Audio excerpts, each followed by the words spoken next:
Welcome to Learning English, a daily 30-minute program from the Voice of America. I'm Ashley Thompson. And I'm Dan Novak.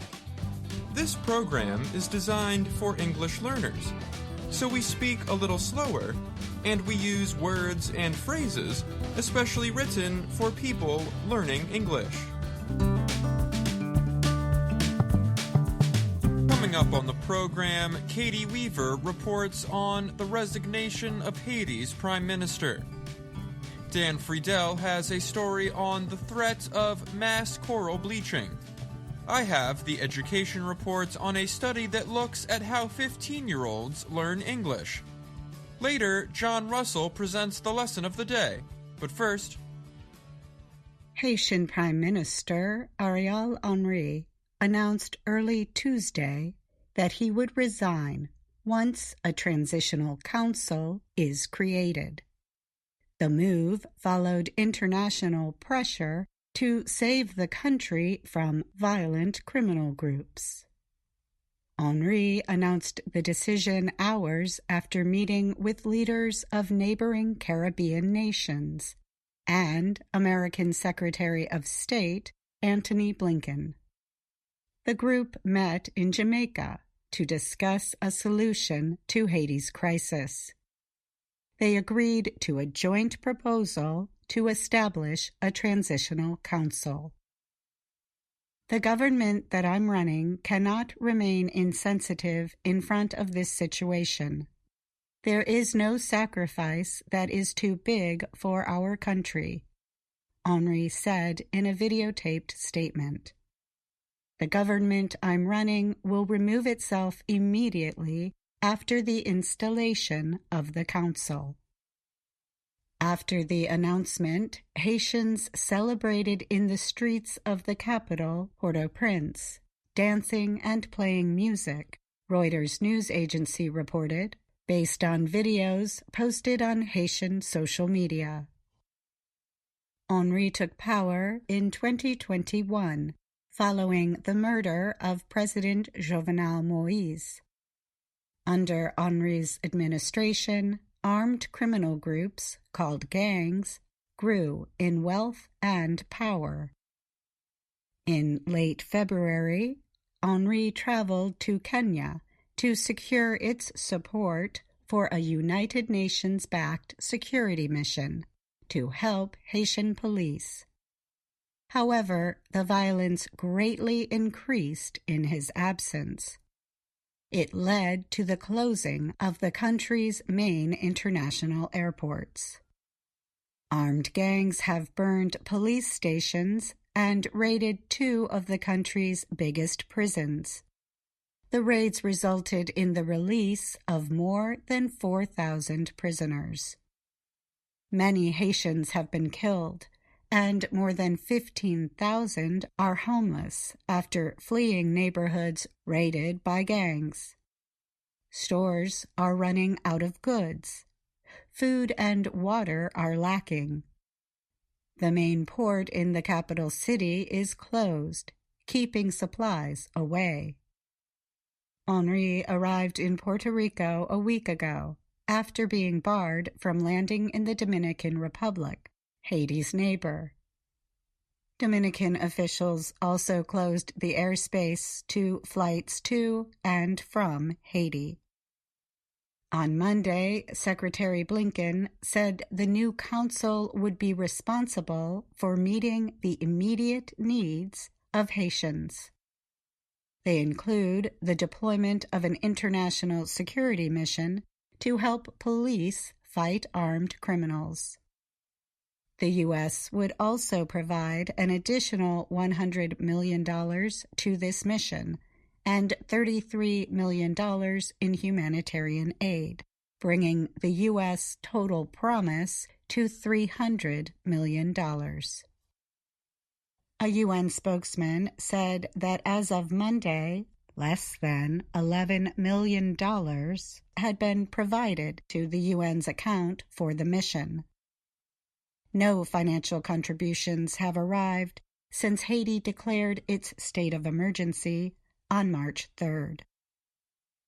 As Haiti prepares for new leadership, some experts question the role of armed gangs that control 80% of Port-au-Prince. Even if you have a different kind of government, the reality is that you need to talk to the gangs, said Robert Faton, a Haitian politics expert at the University of Virginia. Faton said officials will still have to deal with the armed groups and try to convince them to give up their weapons. But what would be their concessions? The United Nations estimates over 362,000 people have been internally displaced in Haiti.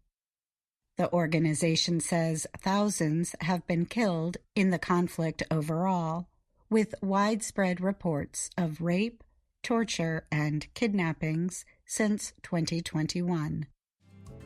I'm Katie Weaver.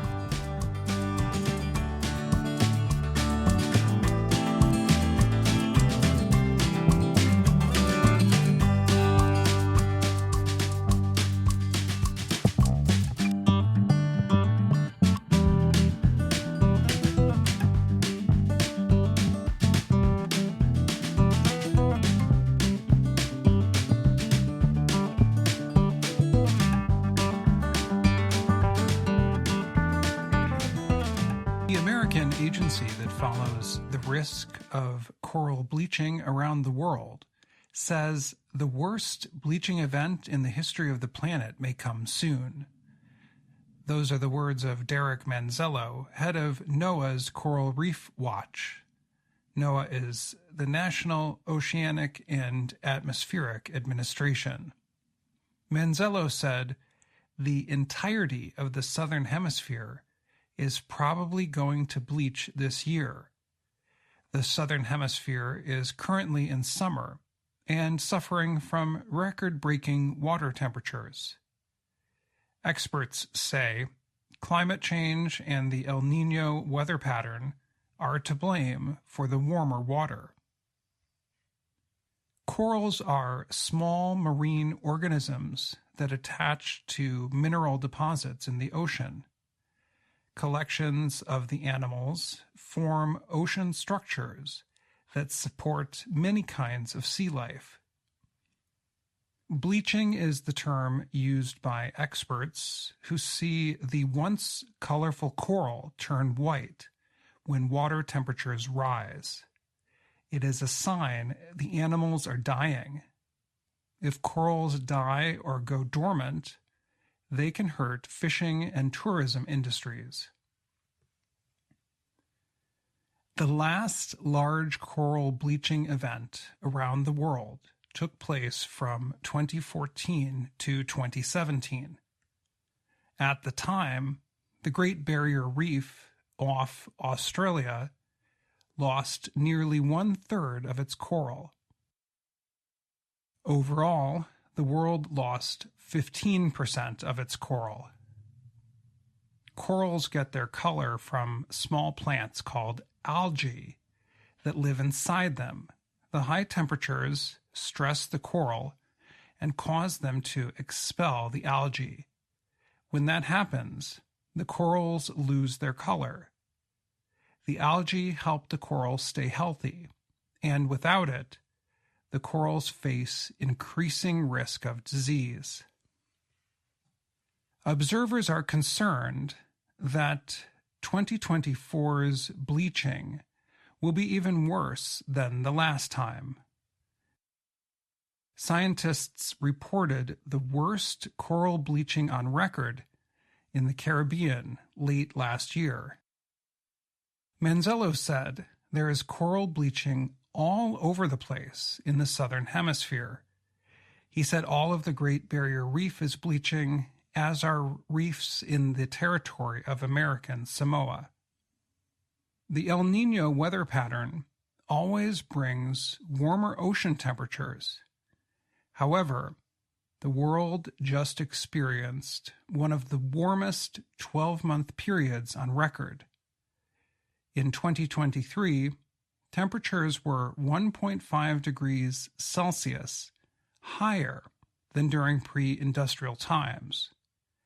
Scientists say a longer period of high temperatures could cause the deaths of 90% of the world's coral. Manzello noted that scientists must look at coral in all three major oceans, Atlantic, Pacific, and Indian, to call a bleaching event global. Scientists use sea surface temperature data and examine satellite imagery of reefs to measure for bleaching. Based on studies so far, Manzello said the world is already there. A similar study of Indian Ocean coral is continuing. Joanne Manning is a spokesperson for the Australian Institute of Marine Science. Manning said the organization has documented extensive bleaching in the Keppels area and Capricorn bunker groups. She said the group's research continues. I'm Dan Friedel.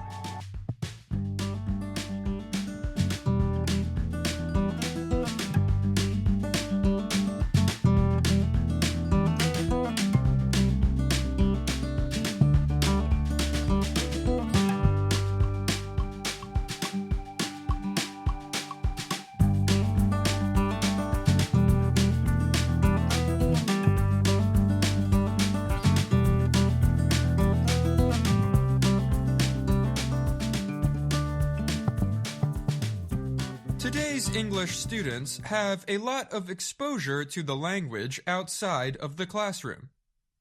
By using the internet, social media, and other digital technologies, they can watch videos, hear music, and play video games in English. But teachers are not so sure that digital exposure results in better English-speaking abilities. That is the finding of a new study on how teenagers learn English.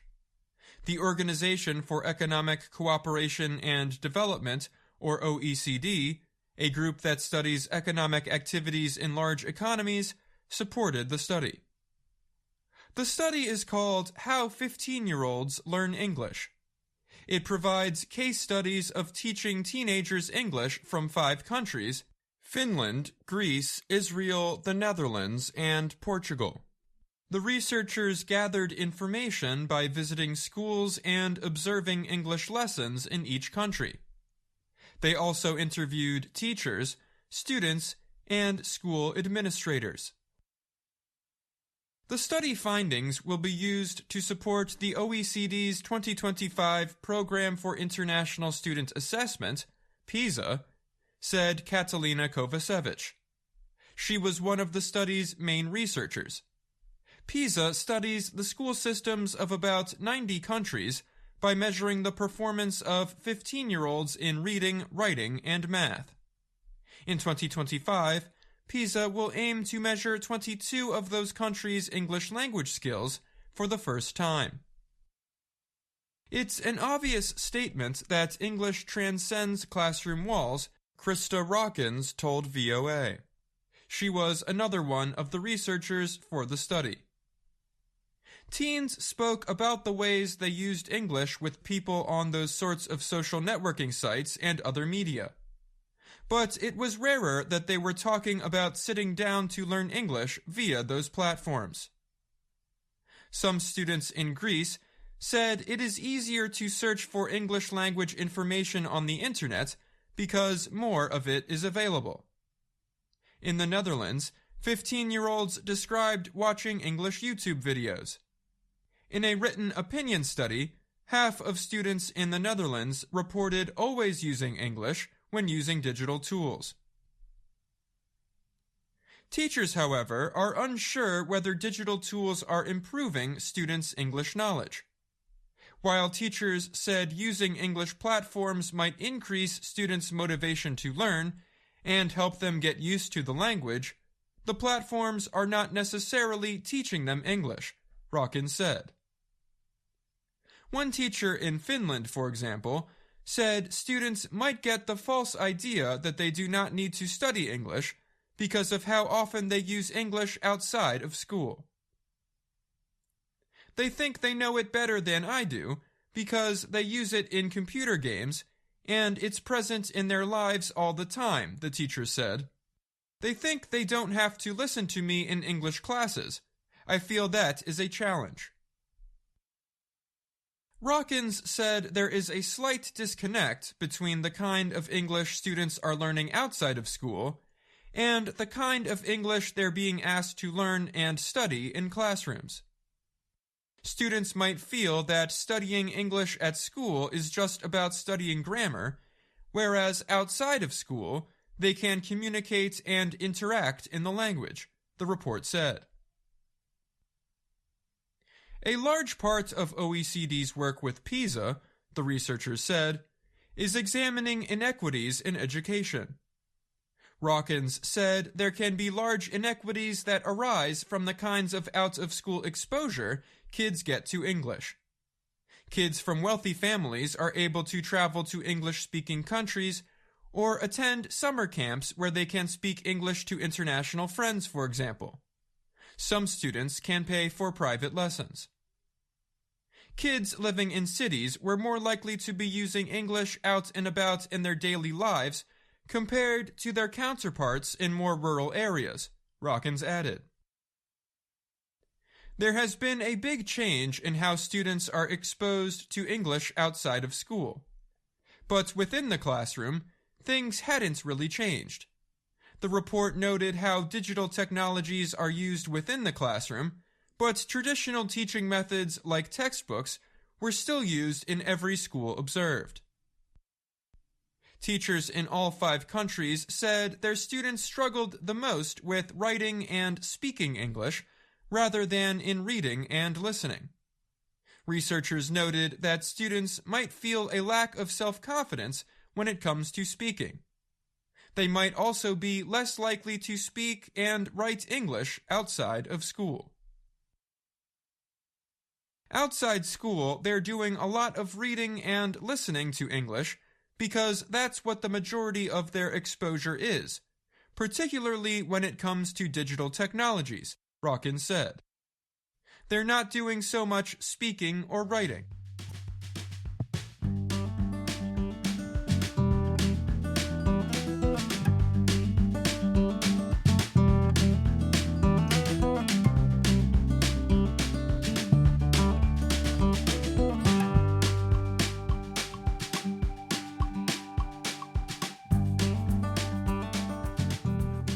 Dan, interesting story on how 15-year-olds learn English. Hi, Jill. Thanks for joining me. So the study you wrote about was from OECD, and it focused on 15-year-olds. Why that age group? So this study helps support a larger assessment from OECD called the Program for International Student Assessment, better known as PISA. PISA measures reading, writing, and math of 15-year-olds in about 90 different countries. For the first time in 2025, PISA will be measuring English skills. And to prepare for this change, researchers are hoping to gather more information ahead of the assessment in 2025. The actual data won't come out until 2027, the researchers say. What are the main goals of PISA? The main goal is to examine education systems worldwide by testing 15-year-olds. It examines student progress, teacher concerns, how schools and school systems are organized. It also looks at education inequities. It's a very wide-ranging report. Can you explain what an inequity is? So, equity refers to fairness. That is not to be confused with equality. The two terms often get confused.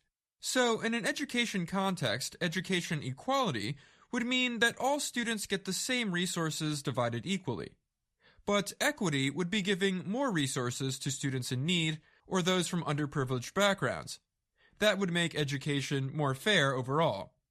An example of an education inequity would be fewer amounts of government funding going to schools in poorer communities.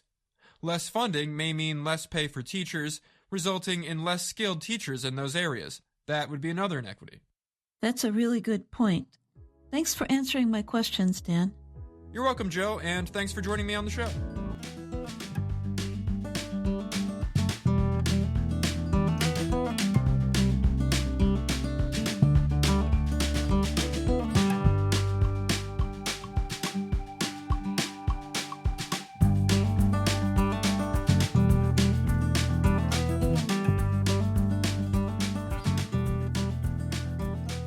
VOA Learning English has launched a new program for children.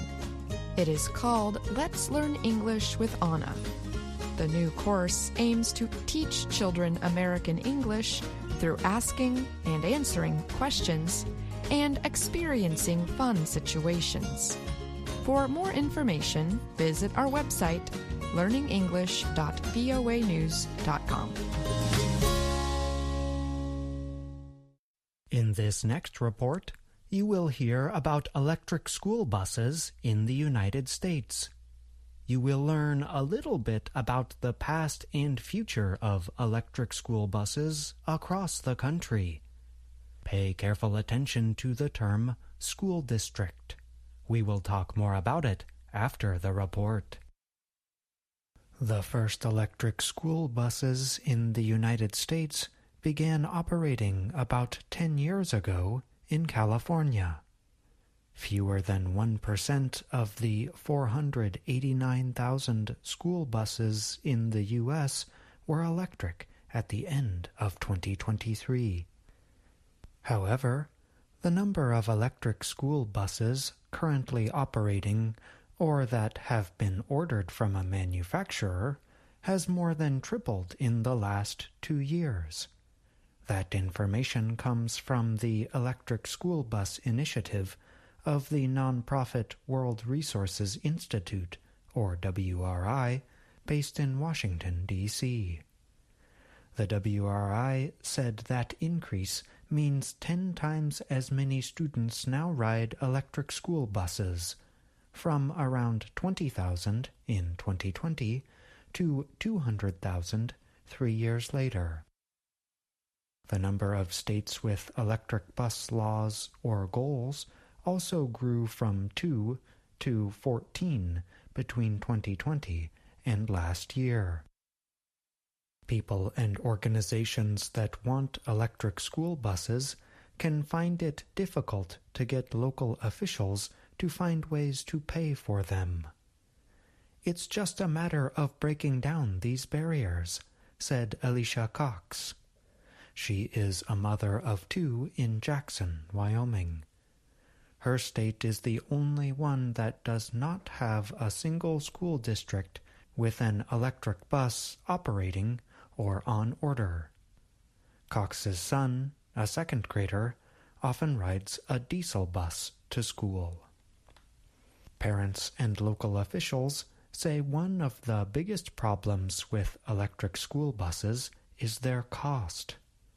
Even with the fuel and maintenance savings of an electric bus, they cost 2 to 3 times more than diesel-fueled buses.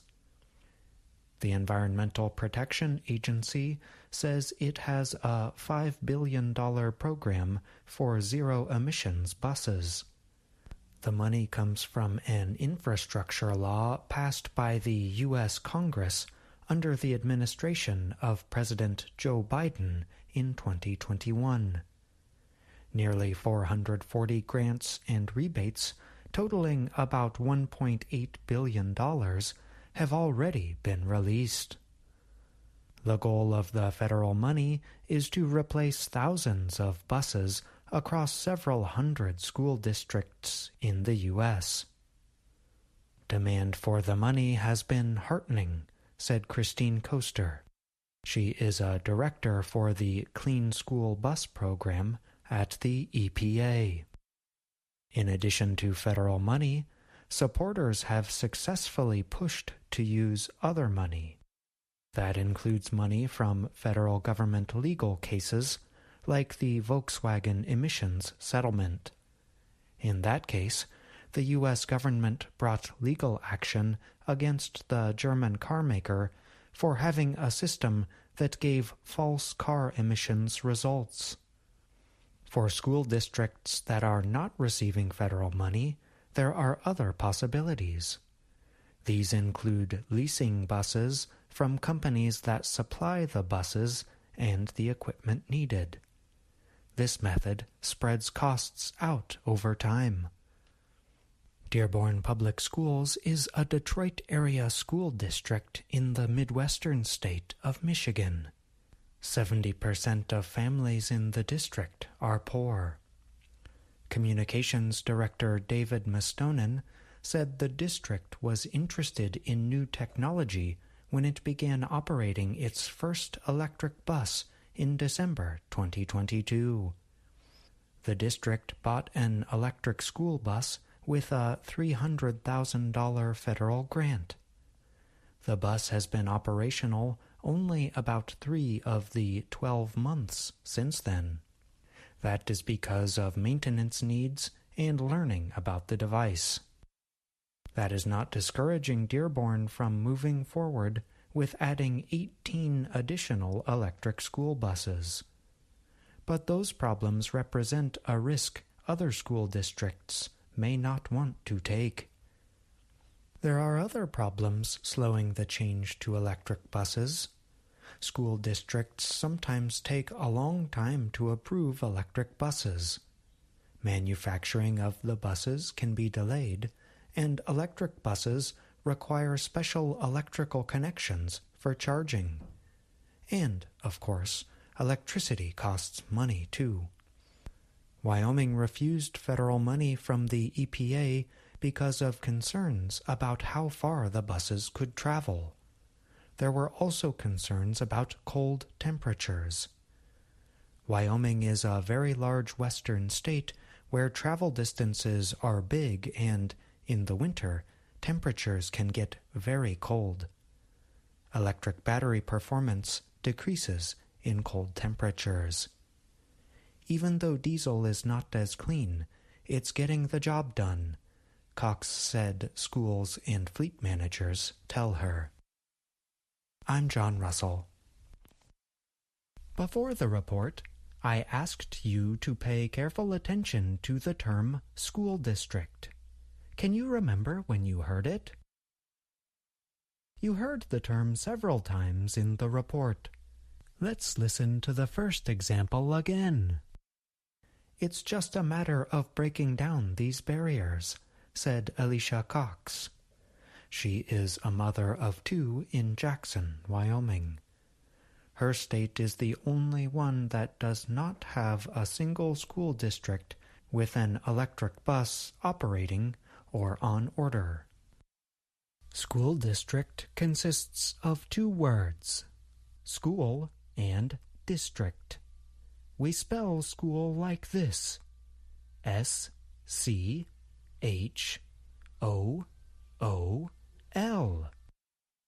We spell district like this, D-I-S-T-R-I-C-T.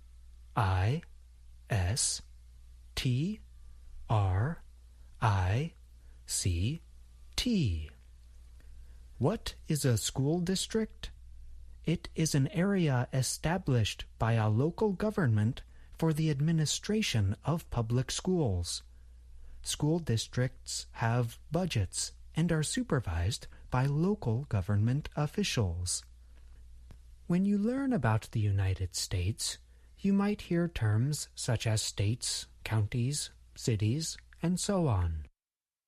School districts are yet another way that the country is divided. School districts do not necessarily line up with other kinds of divisions. For example, one county might have several school districts within it. The reason today's lesson explores the term school district is because it is a central term to understanding the American education system. Almost any U.S. education discussion will involve the term school district. And that's the lesson of the day. I'm John Russell. And that's our program for today. Join us again tomorrow to keep learning English through stories from around the world. I'm Ashley Thompson. And I'm Dan Novak.